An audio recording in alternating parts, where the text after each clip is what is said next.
This is my family all the way from New York down here to Texas.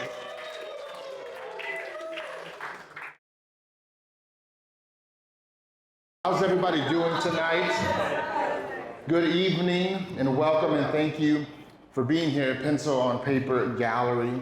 We are incredibly fortunate today to be with an artist whose work acts as a visual bridge between eras, geography, and personal history. Born and raised in Brooklyn, New York, Mount Vernon, I apologize, and he finds himself here in Dallas as one of our up-and-coming artists. And today we're going to be diving into his brilliant solo exhibition, Home. And it's going to be exciting. So what makes this show so spectacular is how Raphael maps out the architecture of memory. When you look around the gallery, you'll notice a beautiful rhythm to how his work is structured. Each section is anchored by one larger piece and then a lot of little pieces around it. And I think that's intentional. We'll get into that in our talk. It's an intentional journey through his parents' home and his grandmother's home and the spaces that shaped him back in the day. These aren't just paintings, they're a snippet of a life lived and how it has impacted him today. Raphael, thank you so much for sharing your story with us. So let's go ahead and get into it. I've got to know you the past few years, and you just got good vibes, right? And so we always thrive to know people as friends, their story, and we talk and we get to laugh and we reminisce about how we've grown up and what we've gone through. But not often do you get to see someone's story in painting. If he was an artist, you would get to know it in music, but in this case, it's in painting, and that's a rare thing. And so what inspired the creation of the smaller surrounding pieces that are around the bigger ones? And then we'll just kind of go into your show and how it came to be. Okay. The smaller pieces you see around the main centerpiece are little vignettes. These are little important pieces from each room, each scene that were really important to me. But the smaller pieces around the centerpiece are little vignettes. They're little important memories from things that I used as a kid that were very important to me from each scene. And so describe to us, because a lot of us, we're looking at these pieces and they're familiar to a lot of us here. How did you decide, or was it in photos? Was it in your memory? How did you go about picking the things that were going to describe this show that you put together today? This show has been coming to me in dreams. I've been having very vivid dreams, flashbacks to my childhood, to where I can feel like I'm in the room, I'm with my grandparents, I'm having life conversations with them, I'm playing with some of these toys, I'm in these different scenes and seeing these pop through my mind, and it was an over and over occurrence that I had to paint these. And it's crazy because you grew up at Mount Vernon and then now you find yourself here in Dallas, changing geographically, right? Like people refer to you as a New York artist, but now you're making your way here in Dallas. How does that affect when you were little to now when you're grown and you're more developed as an artist? What are you trying to say in your work that kind of brings those two geographical locations together? I would say, if you've seen all of my other works, it's been about that journey. It's been about me growing up in a big city area that was still suburbs, and me growing as a person, as an artist, and then making my way down here and then starting to experience this and paint this down here. This show came to me from my last show. It was called Coming Home, where I explained that transition. There were 4 sections of the gallery that went from New York environment to Texas environment to transportation, and then the last environment where you're stepping into the house. So I wanted to basically invite all of you over home, Well, thank you for having us. Yeah. What are something that you want us, the viewers, the people that are here today, to take away from this experience? Because when I look at it, I start thinking about my life. I start thinking about my home and how I grew up and the things that were around me. But as you were creating it, what is it that you want to give us as we walk around and we slow down and we start looking at each of the pieces? I want you to kind of remember where you're from, spark those good memories that you had, the things that shaped you as a person. If you can relate to it, I'd love for you to just get lost in that and remember those memories. But also, you're still building those memories right now. So enjoy the things that you have and the people that you have around you this moment as well. And so you're incredibly gifted as a storyteller, and I got that with this show. Like, you're officially a storyteller. You're doing it through painting. A lot of us want to share our stories, and sometimes we don't have a way to do it.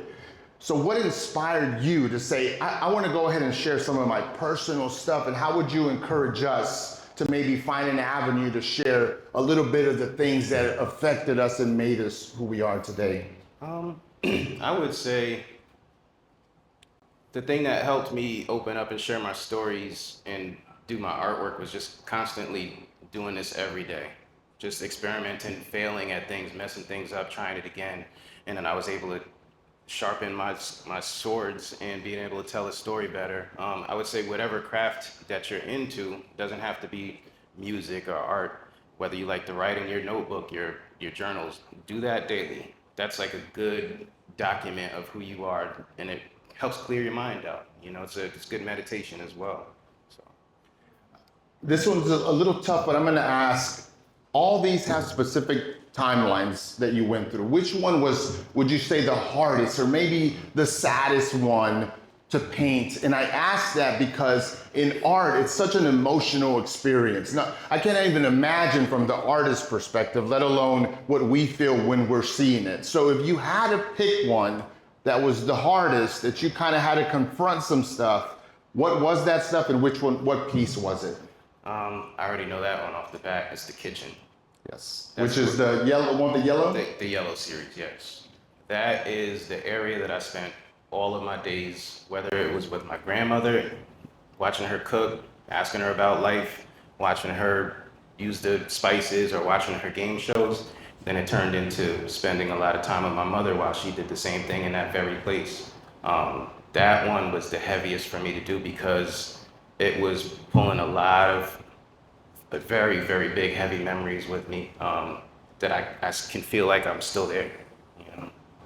And the beautiful thing about stories is not that there's sad things that we go through, but there's also joyful things. I can remember riding my bike when I was little, and that memory is so far back, but I remember being happy. I remember being with my friends. So the same way I asked you which one was the hardest, the more challenging, which one was the more joyful, where you said, man, I wish I was that young again, because I really enjoyed that time of my life. And so let's call this the Blue series. Tell us a little bit about that. So this is me, what spawned me. I call this the incubator. I call this the incubator because after those moments of spending time in the kitchen or playing in the garage, using my grandfather's tools, or sitting in the living room watching TV or reading books, Sunday dinners, I would go upstairs. A little kid, you have a bedtime, 8 o'clock, close my door, wait for the house to be quiet, and I'd stay up all night. I would draw, I would read, I would listen to tapes. Me and my friends would trade tape cassettes. We'd stay up all night and make our mixtapes, bike ride and swap tapes out, you know. Stash box under the bed full of toys that you covet and you think you're hiding it from your parents and they know it's under there anyway. This is the fun memories for me, the bedroom, because that's what made me. These are all the things that shaped my life to bring me right here who I am now. Every single piece in this room requires immense dedication and curiosity, and you're able to put a period at the end of each of these paintings. As for artists, that's the hardest thing to do, is to say, I'm finished. When you hear a song or an album from an artist and they release it, it's because they said, I'm done. And when you can't seem to find that period, it misses with you. Like it can kind of torture you. And I see all these finished works here, and I just want to know what your method is or process to be able to put that last paint stroke on these and say, I'm done. Like, what is that like? I think just because my memory is so vivid with these, I knew exactly what they're gonna look like from start to finish. I had it all mapped out in my head. It took me this is about 2 years in planning, worth of planning right here, from sketch, from dreams, ideas, all the way to the final paintings. And that's why I was able to finish this series. But if you came to the last show, I kind of teased this series because I was already working on it. This is not done. I have a lot more to show you, like I say every show. So that you're going on this journey with me. So I'm really not done yet. Yeah. Well, I really enjoyed looking at them. I hope that we can figure out a way to add some audio storytelling to some of these works. I think that'll be very impactful. A lot of us here are striving to express ourselves and to be artists, but we don't know how, or we feel like we don't have what it takes, and sometimes we don't have that fire. And you've been doing this for a long time, and it's your time now. How did you encourage yourself during those years where you were like, is this the right path? Am I going down the right path? To you standing here right now with all of this support, your parents are here. It means a lot. Like, even just for me to witness it for you, it means a lot. But a lot of us are looking for that fire, that fuel. What is it for you throughout all these years that leads you up to this?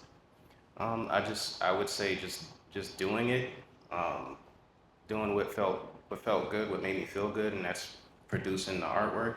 I did it for me. I did it because it made me feel good, and I kind of like hid it away from people for a little while until people started seeing it, and then what helped me was when somebody connected to one of my pieces, like personally. They thought it was somewhere that they have a picture that they took, and that made me feel like I was doing something that I could keep going, and I'm just gonna keep trying.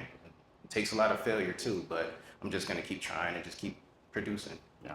Well, you inspired me, man. Like, seeing this finished work, I'm inspired, so thank you. What does home look like for you right now? How has the definition of home changed? Because this definition of home is on the walls, but what's it look like now? There's like a little scruffy dog running around tearing stuff up. No, this right here is my home right now.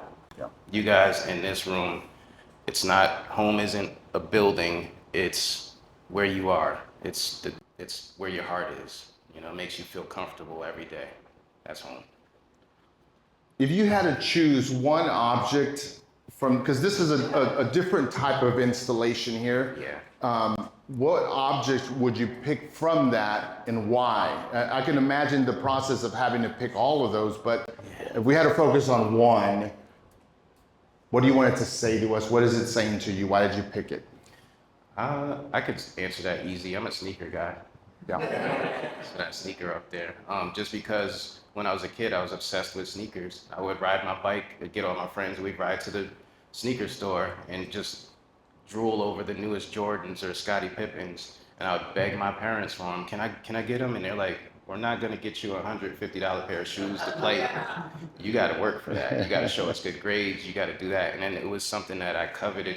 I finally would get the shoe, and I'd wear it, and I'd walk funny because I didn't want to mess it up. And at night, I would stay up all night with a toothbrush and soap and water and clean my shoes, and then wrap them back up like they're brand new. So I think the memories. That's why I love shoes so much. Sneakers. It just has that memory for me. On purpose, the last time we did the artist talk, I wore these shoes, Yeah. and I wore them again for you, man. So nothing but love. Okay, I'm gonna ask him a few more questions, but I just want your brains to get working. Maybe we can get a question from one or two of you, and I'll come to you and we can ask him. Okay? So you ready to go? Okay, you just hang tight. I'm gonna ask a question about memory. A lot of us have great memories and they impact us. They kind of encourage us. They can bring us down, but at the same time, they can bring us up. What does the word memory mean to you in the middle of this show? I would say memory is, if you carry it with you, it's something very important to you. It's an experience, or it's a time travel back to a thing that you've experienced, or a place, or significance. I think that's what I could say memory is. Very good. Okay, first question. I saw your hand. Just hang tight. I want you to tell us about the plants and what they mean and what the little plants are on the floor. All right, so there's an occurring theme in this show. If you look closely at some of the paintings, you'll see plants in there. The plant comes from my grandmother, my dad's mom, Mozella.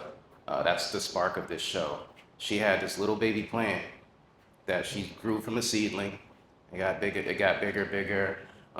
She ended up passing away. She gave it to my dad. He has it. It's like a 35-year-old plant now, and it takes over his whole kitchen, and it's just alive, and it's thriving, and it just loves the environment that it's in.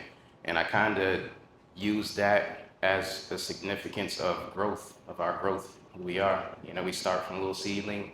People nurture us, care for us. We get our sun and water, and we grow. You know, and we reach out and we touch other people and we affect our environment around us.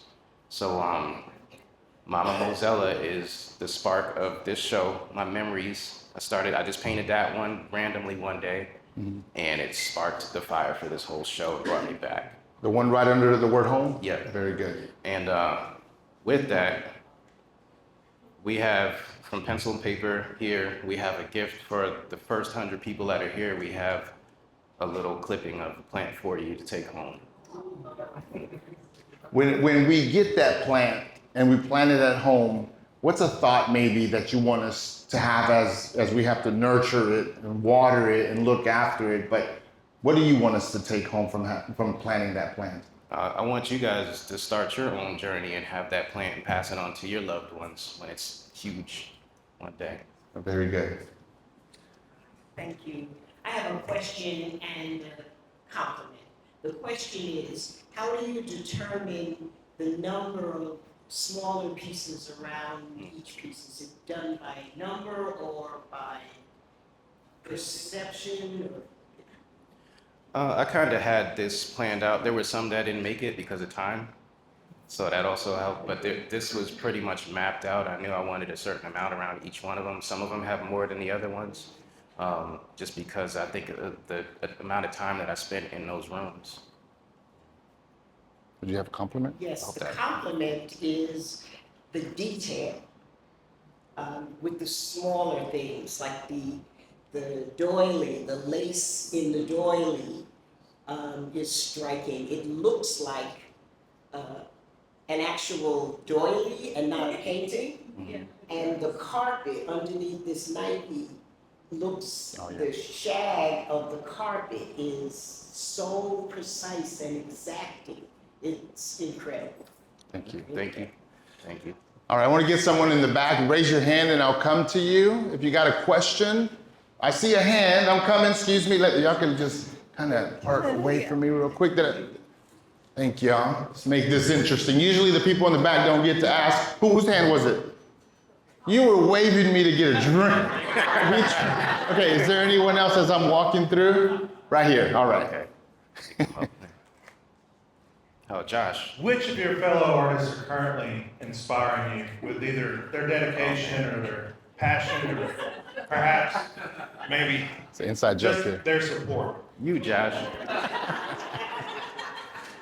And all of my 10 district artists, all of my friends that have been on this journey with me, all of the other artists that when I'm stuck or if I'm going through something, I make a phone call and we meet up for lunch, or we sit in the hallways of our studios and they'll put their paintbrush down. Arthur put a paintbrush down and come and talk to me when he sees me down and out. My community, I'm inspired by the people around me. Pencil on paper, the gallery, the Valerie, Emmanuel, what all of you all are doing. I'm inspired. That's what keeps my fire going. Love it. I love this.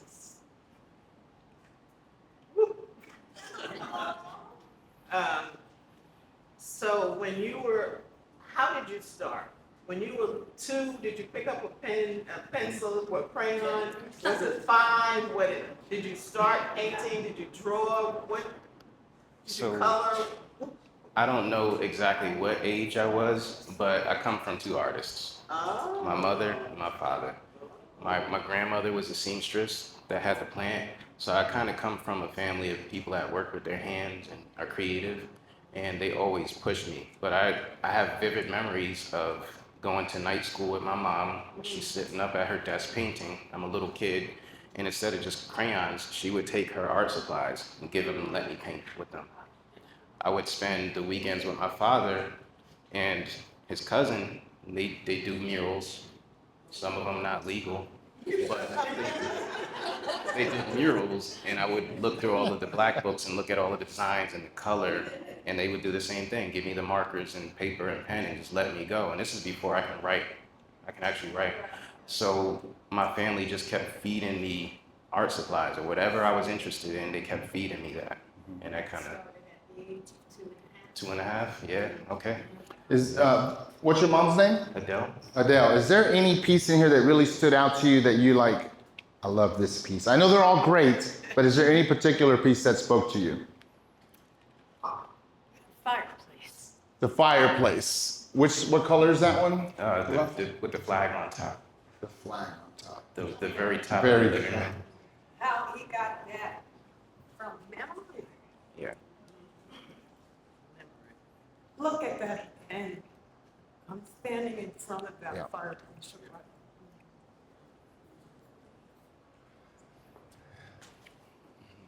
Our memories are a very powerful thing. But if you keep it to yourself, it's selfish. That's where storytelling comes in. That's when you figure out a way to have it over coffee, you share your story. If you're fortunate enough, you can sing, you can write about it. If you're an artist with a paintbrush, you can paint your story to share it and impact people. And here we are, Raphael, and your mom is coming to tears because she says you remember that fireplace, and she remembers that She almost made me fireplace. cry. Yeah. And so there's a strong connection there with an object that we walk by and see every day. And I know that we all have those, so maybe we can take this show and remember the beautiful things that we grew up with and who they connect us to. And with that, I'm gonna let you have the final word, but I just wanna say thank you to Pencil on Paper Gallery for having me and allowing me to do this. Raphael, thank you for always being really open with me, really friendly with me and everything, and I really enjoy your stuff. Your mom got me. I'm trying to maintain myself. And so, but thank you so much, and I'll leave you to, and remember, when we finish, walk up to them, share a story, share what piece is impacting you. Raphael is open for conversation and talking a little bit more about the pieces that he has here for you to enjoy. So Raphael, I'll hand it over to you. You have the last word. I appreciate you. Thank you, Sam. I am beyond grateful for everybody showing up because this was a hard show to do. This was like me digging deep down and just putting myself out there for everybody to really see who I am and where I'm from. I've been wanting to do this forever for all my people that appreciate what I do, and this is very special, and I'm very honored the fact that you all are here right now. Thank you so much. Thank you for being here. Pencil and Paper Gallery, Dr. G, Emmanuel, what they're doing for the art community, especially artists like myself. They're giving us platforms and a comfortable place. They're giving us a home, comfortable place to be and be vulnerable and give ourselves to our community. I thank them so much. They're educators. They got me in education. They got me a teaching job. I'm a teacher now.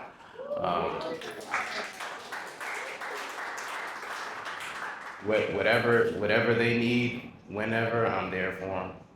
Very great people. Appreciate you all again. Thank you, and I hope you enjoy the show. Don't forget to grab a plant up front. You know? So, thank you guys.